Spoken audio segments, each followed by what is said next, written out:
Selamat siang peserta didik kelas 10. Hari ini kita akan melanjutkan materi minggu lalu, yaitu tentang keanekaragaman hayati. Yuk langsung aja kita belajar bersama, jangan di skip ya. Sebelum masuk materi, kita harus tahu dulu nih materi yang kita pelajari. Nah, hari ini submateri yang akan kita pelajari yaitu yang pertama, keanekaragaman hayati Indonesia, yang kedua, penyebab menghilangnya keanekaragaman hayati, dan yang ketiga yaitu usaha pelestarian keanekaragaman hayati.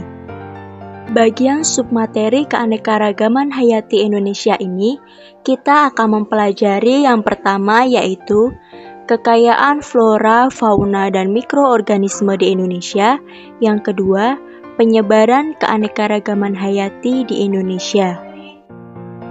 Nah, yang pertama, kita akan mempelajari tentang kekayaan flora, fauna, dan mikroorganisme di Indonesia. Indonesia dikenal sebagai negara mega biodiversitas karena memiliki keanekaragaman flora, fauna, dan mikroorganisme yang sangat berlimpah. Indonesia menempati peringkat pertama di dunia dalam kekayaan spesies untuk mamalia, peringkat pertama untuk kupu-kupu besar dan berwarna-warni, peringkat ketiga untuk reptilia, peringkat keempat untuk burung, peringkat kelima untuk amfibia, dan peringkat ketujuh untuk tumbuhan berbunga. Selain itu, Indonesia juga memiliki spesies endemik tertinggi di dunia.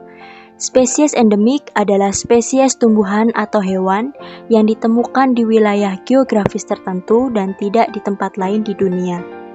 Spesies endemik terbanyak di Indonesia yaitu terdapat di Sulawesi, Papua, dan Kepulauan Mentawai di pantai barat Sumatera. Selanjutnya, contoh spesies endemik di Indonesia yaitu yang pertama, burung cendrawasih yang endemik di Papua. Kedua, Barbourula borneoensis atau katak tanpa paru-paru yang endemik di Kalimantan, dan komodo yang endemik di Pulau Komodo, Nusa Tenggara Timur. Selanjutnya, kita akan mempelajari penyebaran keanekaragaman hayati Indonesia. Yang akan kita pelajari pertama yaitu penyebaran flora Indonesia. Flora Indonesia termasuk flora kawasan Malaysiana yang meliputi Malaysia, Filipina, Indonesia, dan Papua Nugini. Flora Malaysiana terbagi menjadi 3, yaitu flora dataran Sunda, flora dataran Sahul, dan flora di daerah tengah yang khas dan endemik. Contoh kelompok tumbuhan di flora dataran Sunda yaitu tumbuhan dari famili Dipterocarpaceae, dan tumbuhan famili dari Nepanthaceae. Kemudian, contoh tumbuhan di flora dataran Sahul yaitu tanaman sagu dan kelompok tumbuhan dari famili Myristisaceae. Sedangkan tumbuhan di flora kawasan Wales yaitu tumbuhan leda yang memiliki batang berwarna-warni.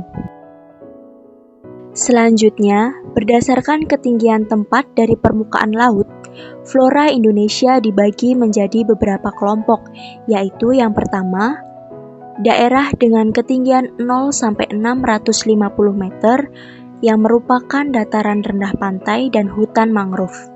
Contoh jenis tanamannya yaitu kayu api, bakau, dan bogem.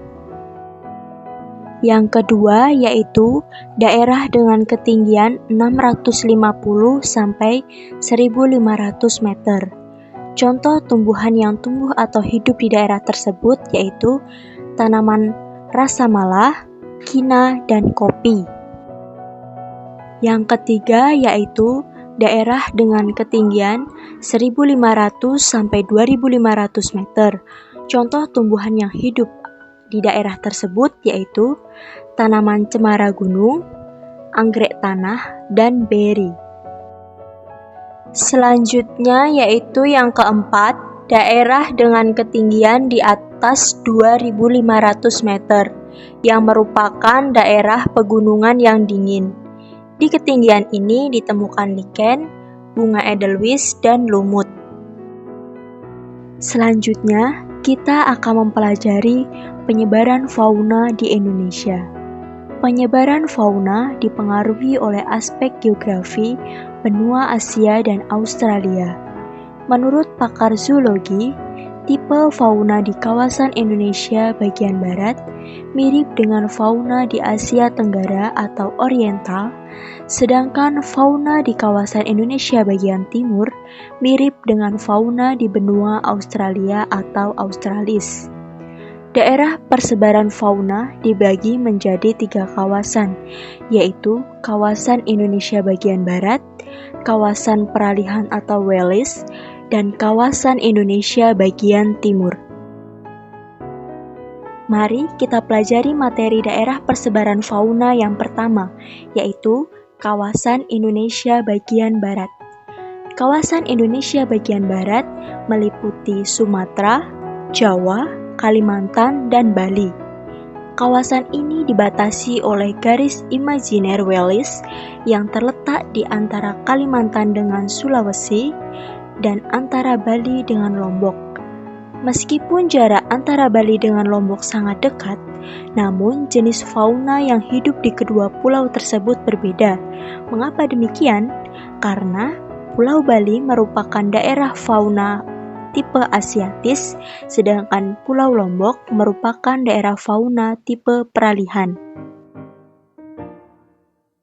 Selanjutnya yaitu jenis-jenis fauna yang berada di kawasan Indonesia bagian barat. Fauna pada kawasan ini memiliki ciri-ciri mamalia berukuran besar, fauna endemik, dan tidak ada binatang berkantung. Contoh jenis fauna yang berada di kawasan Indonesia bagian barat ini yaitu harimau, burung jalak Bali, dan gajah. Yang kedua yaitu kawasan peralihan. Kawasan peralihan meliputi Sulawesi, Maluku, Sumbawa, Sumba, Lombok, dan Timor. Kawasan tersebut dibatasi oleh garis Wales di sebelah barat dan garis Lydekker di sebelah timur. Di antara kedua garis ini terdapat garis keseimbangan Weber yang terletak di sebelah timur Sulawesi. Pada kawasan tersebut terdapat peluang percampuran antara unsur fauna oriental dengan fauna australis. Perbedaan karakteristik antara fauna asiatis atau Indonesia bagian barat dengan fauna peralihan atau Indonesia bagian tengah dibatasi dengan garis khayal yaitu garis Wales. Selanjutnya yaitu jenis-jenis fauna di kawasan peralihan. Fauna pada kawasan ini memiliki ciri-ciri yaitu termasuk fauna endemik, hewan langka, dan mirip dengan fauna tipe Asia atau Australia. Contoh jenis fauna yang berada di kawasan peralihan yaitu babi rusa, duyung atau dugong dugon, dan kuskus beruang. Yang ketiga yaitu kawasan Indonesia bagian timur. Kawasan ini meliputi Papua dan pulau-pulau kecil di sekitarnya. Kawasan tersebut dibatasi oleh garis Lydekker.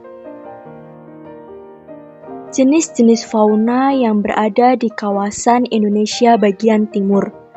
Fauna pada kawasan ini memiliki ciri-ciri yaitu terdapat hewan berkantung, mamalia berukuran kecil, fauna endemik, dan banyak jenis burung yang berbulu indah atau beragam warna. Contoh jenis fauna yang berada di kawasan Indonesia bagian timur ini yaitu kanguru pohon, kupu-kupu sayap burung, dan kasuari gelambir ganda. Selanjutnya kita akan mempelajari fungsi dan manfaat keanekaragaman hayati di Indonesia. Manfaat keanekaragaman hayati yang pertama yaitu sebagai sumber bahan pangan. Indonesia merupakan negara yang kaya akan tanaman penghasil bahan makanan pokok, buah, dan sayuran. Selain itu, Indonesia juga kaya akan tanaman penghasil rempah-rempah. Selain berasal dari tumbuhan, sumber pangan juga berasal dari aneka ragam hewan darat, air tawar, dan air laut. Manfaat yang kedua yaitu sebagai sumber obat-obatan. Indonesia memiliki sekitar 30.000 spesies tumbuhan, 940 spesies diantaranya merupakan tanaman obat, dan sekitar 250 spesies tanaman obat tersebut digunakan dalam industri obat herbal lokal. Beberapa tanaman obat, contohnya buah merah, mengkudu atau pace, dan kina. Selain tumbuh-tumbuhan, beberapa jenis hewan juga dimanfaatkan sebagai obat-obatan, antara lain yaitu madu dari lebah dan ular. Manfaat yang ketiga yaitu sebagai sumber kosmetik. Beberapa tumbuhan digunakan untuk kosmetik, yaitu contohnya tumbuhan kemuning, bengkoang, alpukat, dan beras yang digunakan sebagai lulur tradisional untuk menghaluskan kulit. Selanjutnya, manfaat keanekaragaman hayati yang keempat yaitu sebagai sumber sandang. Beberapa jenis tanaman yang dapat digunakan untuk sandang atau pakaian yaitu rami, kapas, dan kenaf yang dimanfaatkan seratnya untuk dipintal menjadi kain atau bahan pakaian.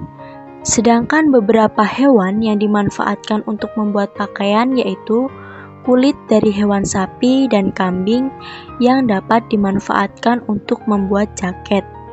Selanjutnya, manfaat yang kelima yaitu sebagai sumber papan. Sebagian besar rumah di Indonesia menggunakan kayu. Kayu dimanfaatkan untuk membuat jendela, pintu, tiang, dan alas atap. Beberapa tumbuhan yang dimanfaatkan kayunya yaitu jati, nangka, meranti, bambu, dan lain-lain. Kemudian manfaat yang keenam yaitu sebagai aspek budaya. Di dalam menjalankan upacara ritual, keagamaan, dan kepercayaan, upacara adat dan pesta tradisional seringkali memanfaatkan beberapa jenis tumbuhan dan hewan. Misalnya, budaya nyekar atau ziarah kubur.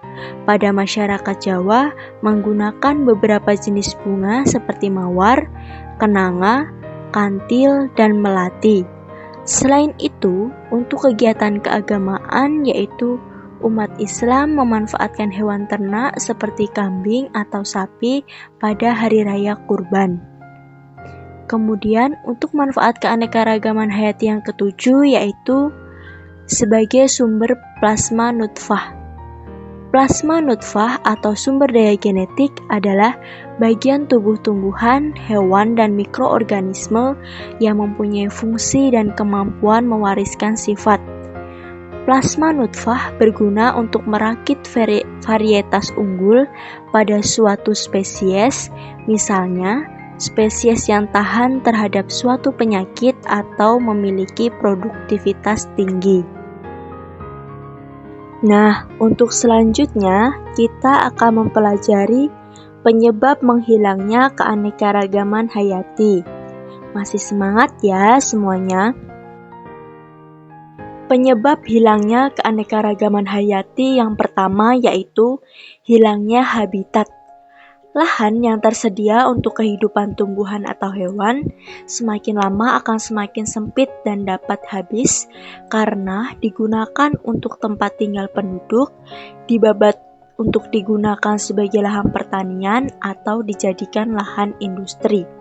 Penyebab yang kedua yaitu pencemaran udara, tanah, dan air. Pencemaran tersebut disebabkan oleh produk buangan yang dihasilkan dari aktivitas manusia. Beberapa polutan berbahaya bagi organisme yaitu nitrogen oksida dan sulfur oksida. Selain itu, penggunaan klorofluorokarbon yang berlebihan menyebabkan lapisan ozon di atmosfer berlubang. Kemudian penyebab yang ketiga yaitu perubahan iklim. Penyebab perubahan iklim adalah pencemaran udara oleh gas karbon dioksida yang menimbulkan efek rumah kaca. Selanjutnya, penyebab hilangnya keanekaragaman hayati yang keempat yaitu eksploitasi tanaman dan hewan. Eksploitasi tanaman dan hewan secara besar-besaran biasanya dilakukan terhadap komoditas yang memiliki nilai ekonomi tinggi. Eksploitasi yang berlebihan dapat menyebabkan kepunahan spesies-spesies tertentu, apalagi jika tidak diimbangi dengan usaha pengembangbiakannya. Penyebab yang kelima yaitu adanya spesies pendatang. Masuknya spesies dari luar ke suatu daerah seringkali mendesak spesies lokal yang sebenarnya merupakan spesies penting dan langka di daerah tersebut. Beberapa spesies asing atau pendatang tersebut dapat menjadi spesies invasif yang menguasai ekosistem. Kemudian penyebab yang keenam yaitu industrialisasi pertanian dan hutan. Para petani cenderung menanam tumbuhan atau memelihara hewan yang bersifat unggul dan menguntungkan, sehingga tanaman dan hewan selain kriteria tersebut disingkirkan. Selain itu, suatu lahan pertanian atau hutan industri umumnya hanya ditanami satu jenis tanaman atau monokultur, sehingga dapat menurunkan keanekaragaman hayati tingkat spesies. Materi selanjutnya yaitu usaha pelestarian keanekaragaman hayati. Ayo tetap semangat anak-anak, sebentar lagi kita selesai nih belajarnya. Penurunan keanekaragaman hayati dapat dicegah dengan cara melakukan pelestarian atau konservasi. Konservasi keanekaragaman hayati memiliki beberapa tujuan, yaitu yang pertama, menjamin kelestarian fungsi ekosistem sebagai penyangga kehidupan. Kedua, mencegah kepunahan spesies yang disebabkan oleh kerusakan habitat dan pemanfaatan yang tidak terkendali. Selanjutnya yang ketiga yaitu menyediakan sumber plasma nutfah guna mendukung pengembangan dan budidaya kultivar-kultivar tanaman pangan, obat-obatan maupun hewan ternak. Keanekaragaman hayati di Indonesia diatur oleh Undang-Undang Nomor 5 Tahun 1990 tentang Konservasi Sumber Daya dan Undang-Undang Nomor 23 Tahun 1997 tentang Pengelolaan Lingkungan Hidup dengan 3 azas yaitu tanggung jawab, berkelanjutan, dan bermanfaat. Kegiatan konservasi dapat dilakukan secara in situ dan ex situ. Konservasi in situ merupakan usaha pelestarian yang dilakukan di habitat aslinya dengan mendirikan cagar alam, taman nasional, suaka marga satwa, taman hutan raya, dan taman laut.